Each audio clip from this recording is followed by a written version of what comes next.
Hi, welcome to another episode of the Time Webshow. I'm really excited to bring to you today a special guest, Charles Parker, and he is the chairman of public relations for the Florida State Foster Adoptive Parent Association. And we're just going to be bringing you some information about the association and all the wonderful things it does for foster parents and why you should get involved. But first, I've got a few announcements for you. We've just had some recent wonderful training events, and we're posting those on our website at www.jitfl.com. You'll see that right here on the screen. So keep an eye out in our recently posted videos announcement section or under our training directory. We just had one on foster parenting roles and responsibilities, and that training goes into a lot of information including co-parenting, boundaries, confidentiality, some ethical considerations, so take a look at that one. And also we're continuing to add trainings to our life skills library for the new enhanced foster care program. So take a look at this one on college admissions, everything foster parents and youth need to know to get those youth ready to go to college. So without further ado, I'd like to introduce our guest today, Charles Parker. Welcome, Charles. Thank you. Thank you for having me. I'm so glad you could make it and share a lot of really good information about our state association with our viewers. So first of all, why don't you tell our viewers what you do with the association? Well, as you mentioned, I'm the chairperson for the board of the state association. My responsibility is our public relations, media relations, our Facebook page, our website, and then basically any time that we reach out to the public as a whole would fall under my purview.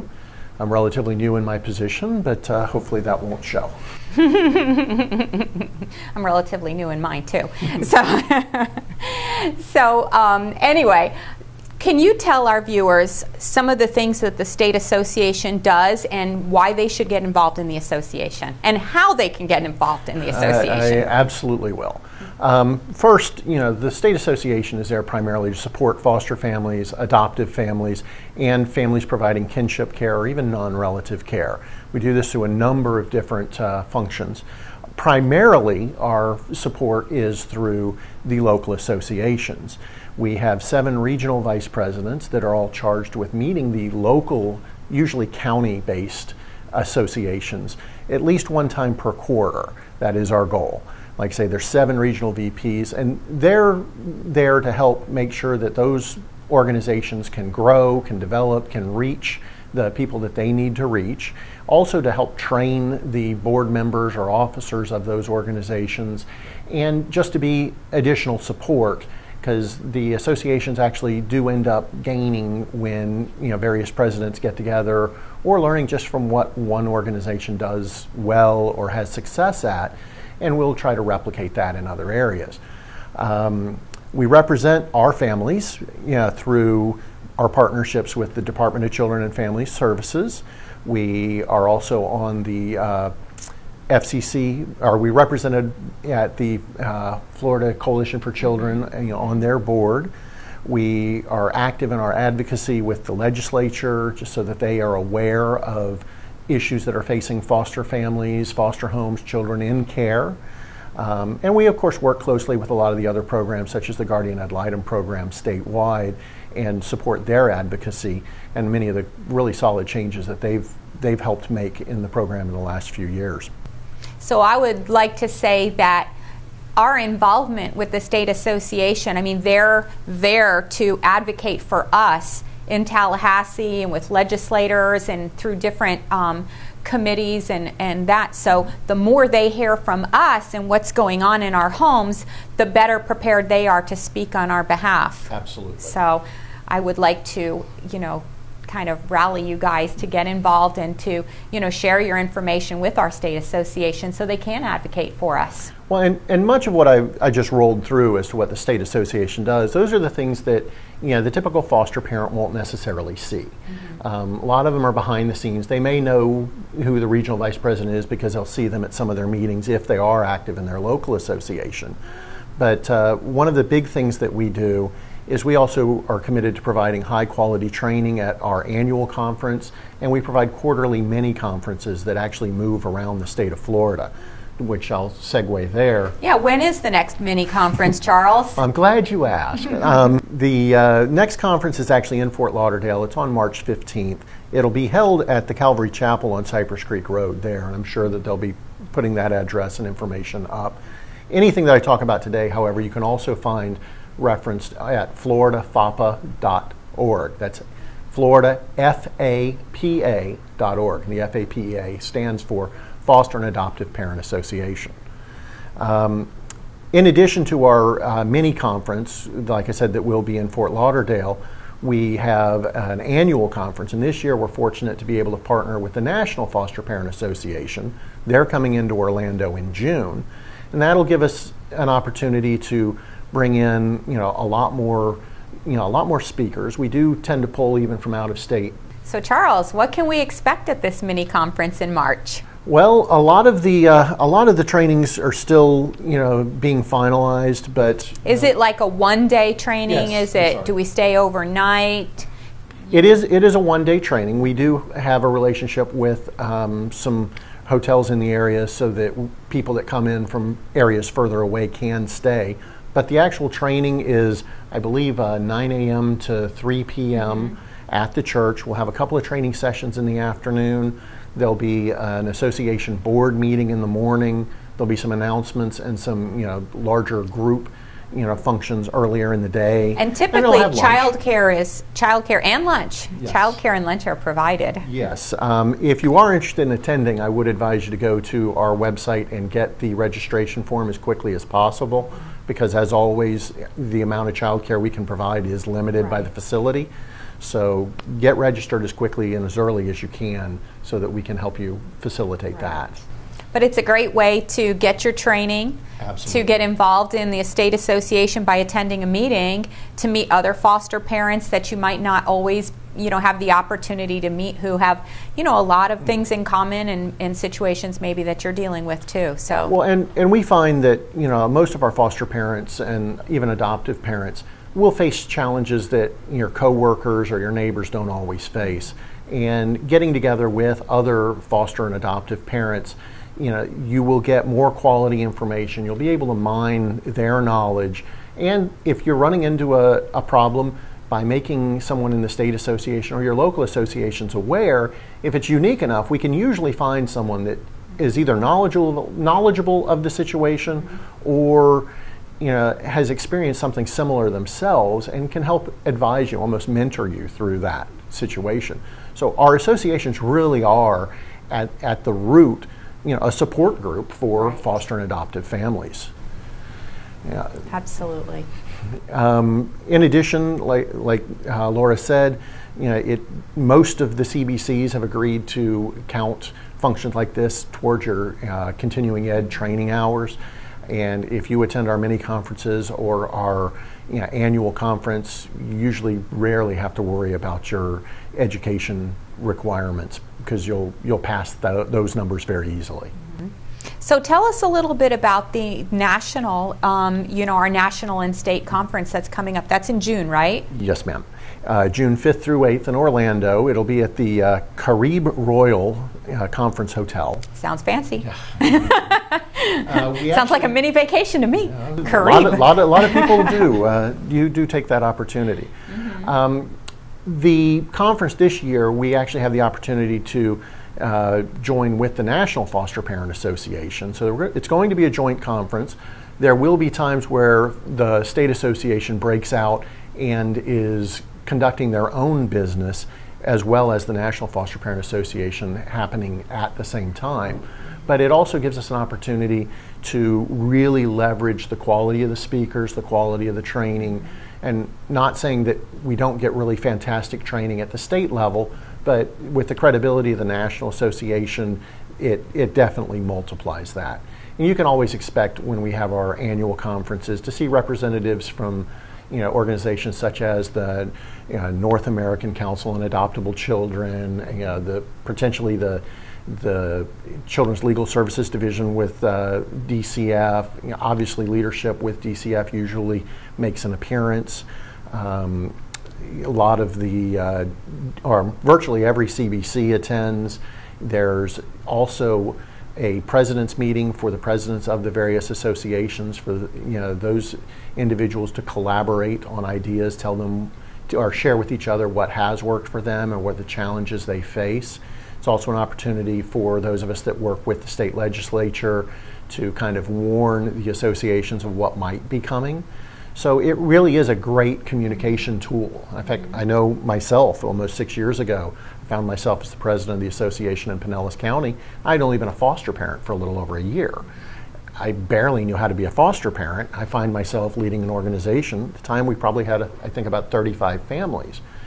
We really embraced the training that the state association provided. My subsequent successors have also taken part, and I mean, I'm happy to say that, as an example, the Pinellas County Association, which is one of our member associations that has taken the model of actually having a membership by payment as opposed to simply adopting every foster family in the region or circuit.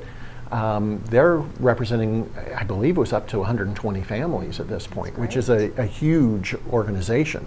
And that growth wouldn't have been possible if it hadn't been for the training that a lot of our leadership has received through the state association.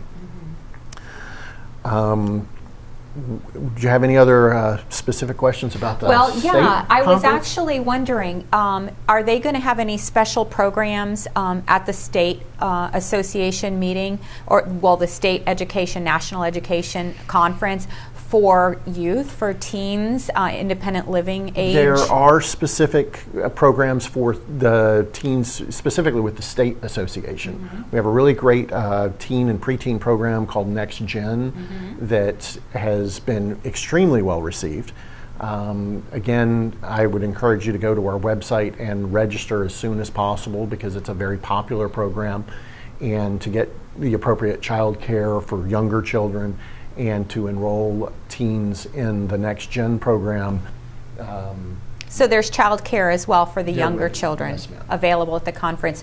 So if I'm a foster parent and I'd really like to attend, but maybe I don't think that I can afford to go, or I'm concerned about that, are there scholarships available to attend the conference? Yes, ma'am. There definitely are scholarships. They are handled through the individual community-based care agencies, so definitely let your lead agency know that you are interested in attending.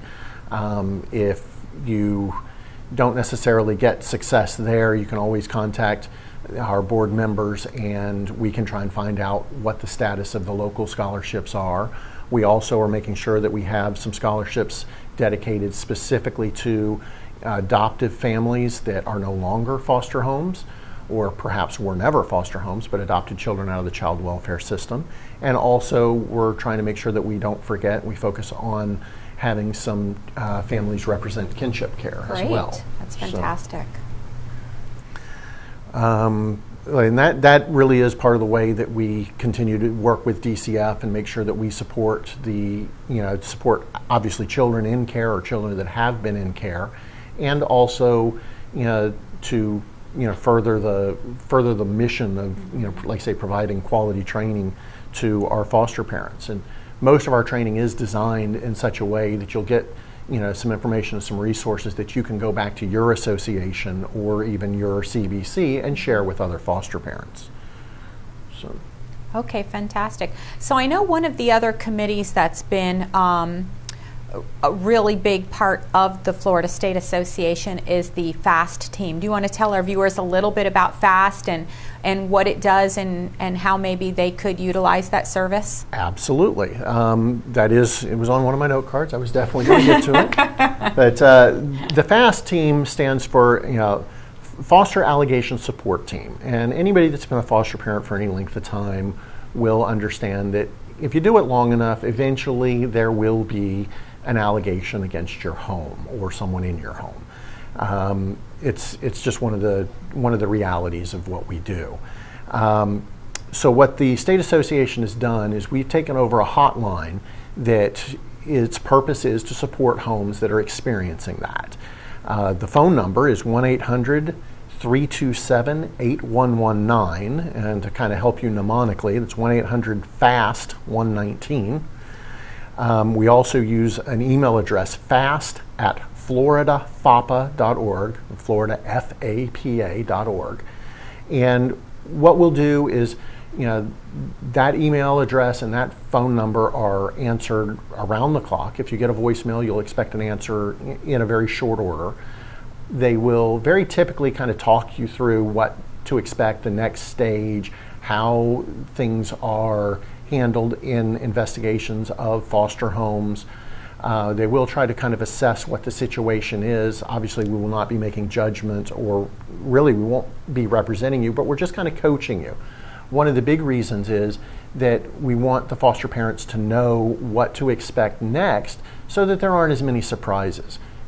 Because the more uncomfortable you are in that situation, which quite frankly is designed to be uncomfortable, the harder it is to deal with. And we don't need you or the children experiencing that level of stress, especially because a good number of these allegations are unfounded. Exactly. Which kind of leads me to one of the reasons why it's very important, even if your own CBC or lead agency has their own support number, still engage fast, because we've worked very closely with the state investigation agencies, the call centers, to make sure that we can help monitor what types of complaints are coming in, how they're coming in, I realize it's anonymous, but potentially who is generating them, and how foster parents are being treated through the process. And they've really revamped the system dramatically, and the way they handle complaints in our homes has changed pretty significantly, and quite frankly, a lot of times in our favor, because what they didn't necessarily come out acting like they had these volumes of information on our home. And we all know as foster parents, they've got more information on our homes than virtually anyone. So they come out as a much less threatening entity. And it's a large part because of what we've been able to show and prove through the allegation support team hotline and the information that we gathered as we helped foster parents deal with the allegations and how they were handled. So, I mean, honestly, like I say, it's a great program. When you talk to, when you make the first call, you'll probably talk to someone named Colleen. She also has several representatives around the state. In fact, I'm one of them that we try to utilize because they may have a little better understanding of how things are handled in your individual area. Right. And we just try and kind of hold your hand and walk you through it so that you know what's going on. Great. I think it's a fantastic resource, and I encourage all of you to, like Charles just said, even if you feel like everything's going fine, I think the State Association would like to know, just because they are keeping track of these things and they are advocating for us at a very high level. So utilize those resources. I understand that there is a wonderful program that's supporting our children by providing duffel bags. You want to tell our folks a little bit about that? One of the index cards, yes ma'am. We actually have a program that it's duffels for kids, and we are trying to address a problem where a lot of times children would progress through the system, and because of the nature of the system, they do have to move. Obviously a move is what brings them into the system, and we hope that a move will ultimately get them out of the system. But historically, investigators or whoever was facilitating the early moves would grab whatever was available. Very often it was a grocery bag or a garbage bag. And that just creates the wrong type of message for these children to see their prized possessions being put in a hefty bag as they're being dragged away from the home that they know. And so what we're trying to do is put in the hands of these families, and hopefully, in the hands of the agencies and the investigators, duffels that will, serve as another item that these children actually own. It's theirs. It's their own.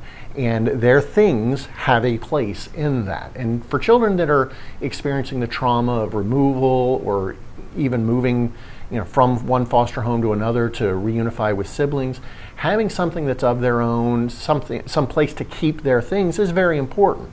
So we do try to provide those, like I say, that's one of the ways we directly support the children.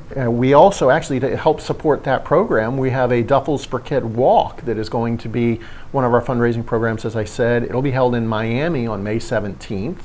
I'm sure we'll have some information about that on our website. But yes, it is one of those programs that we really feel is important. I believe we're in our second year. We may have just completed our second year of that program. But it really is a great program, and I mean, these aren't little Reebok gym bags. These are luggage quality, big duffel bags. Yeah, I saw them handed out at the last quarterly meeting, and they were really nice. And I think that the foster families who were able to get those for their children in their home were so appreciative. And I think it's important for them to feel that respect, like you said, not throwing all their things in a hefty bag. So Absolutely. It's another fantastic program that our state association does. And it's, as you mentioned, the duffels that we had in the last, distribution, I believe that, they were huge. They had, they were roller bags Right. that, Really had nice. wheels and handles. I mean, again, these aren't the gym bags or school bags that a lot of kids carry around. Right. These are honest to God luggage quality duffels, and it does give these children a sense of belonging, a sense of where their things need to be, even at times where, quite honestly, we don't necessarily know where they need to be. One of the things I really appreciate about the state association, Charles, is how they, keep me up to date on legislative things that are happening. So, does the state association have a Facebook page? We absolutely do. If you search for Florida State Foster Adoptive Parent Association on Facebook, you will find our Facebook page.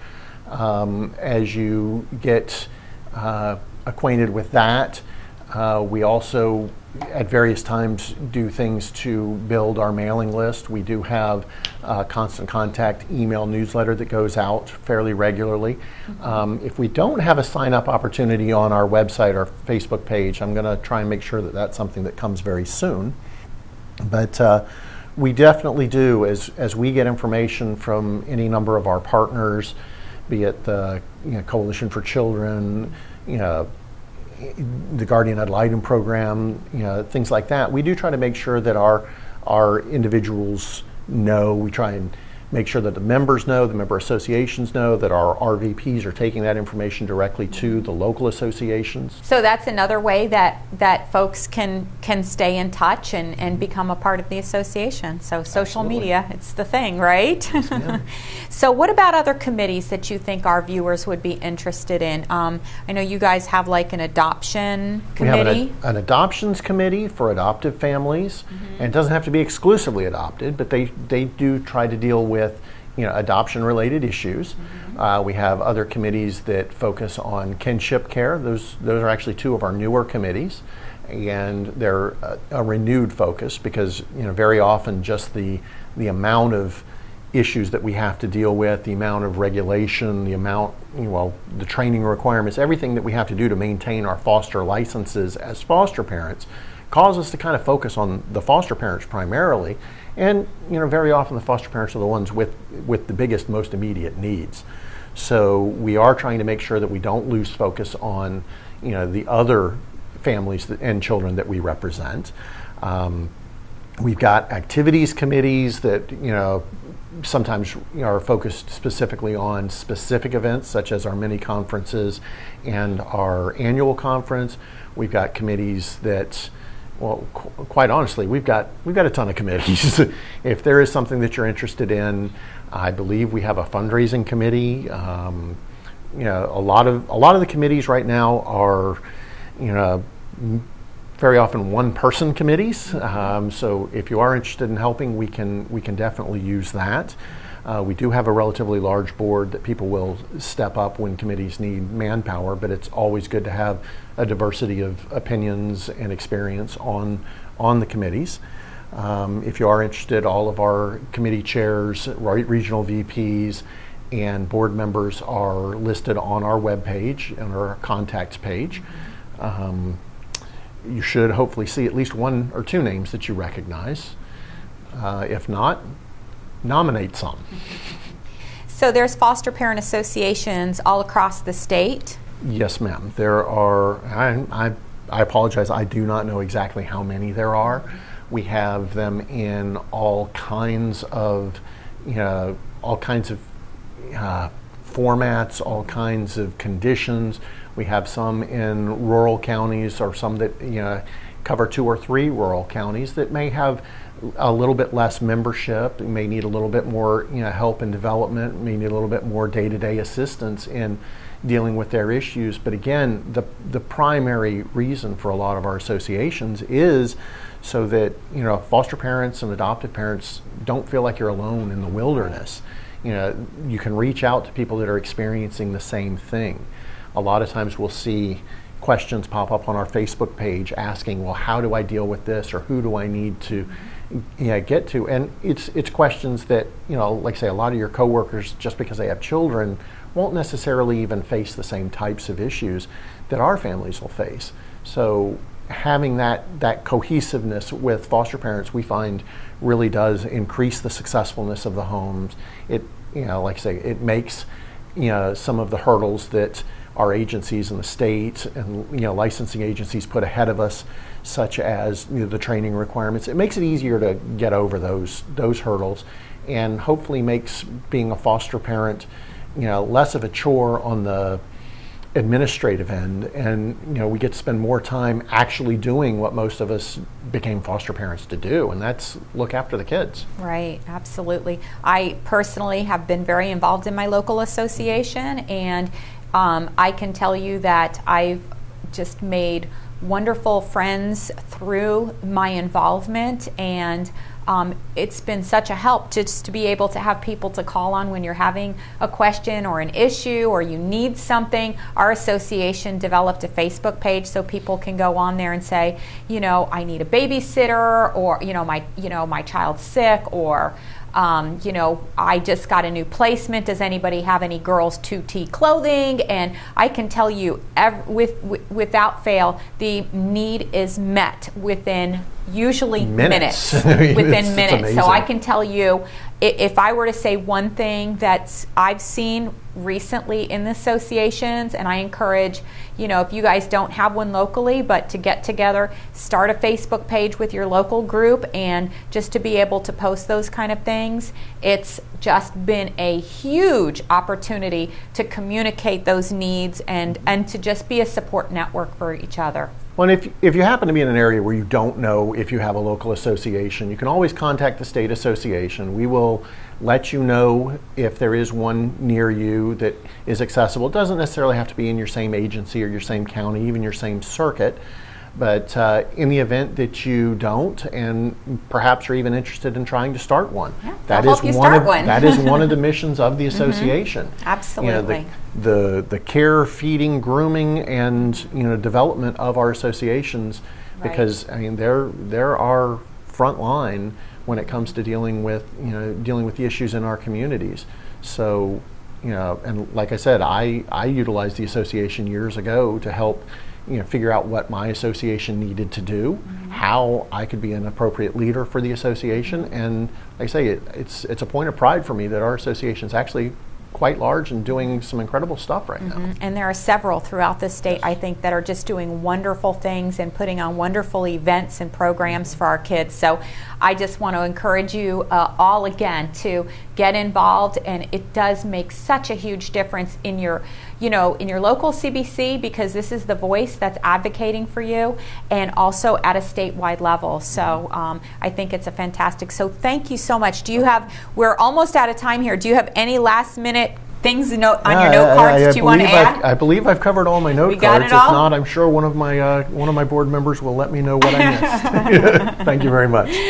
Okay, well, thanks, Charles, for all this great information, and I'd just like to have a few parting comments here with our audience. Again, we're always looking for your comments and your suggestions. Please check us out on our Facebook page at Just in Time Training when you put it in the search bar, and you can always email us your comments, your thoughts, your questions, topic suggestions, anything like that at qpiflorida@usf.edu. We always look forward to hearing from you guys. So thanks again for joining us on this episode of the Just in Time Web Show, and we look forward to seeing you on our next episode.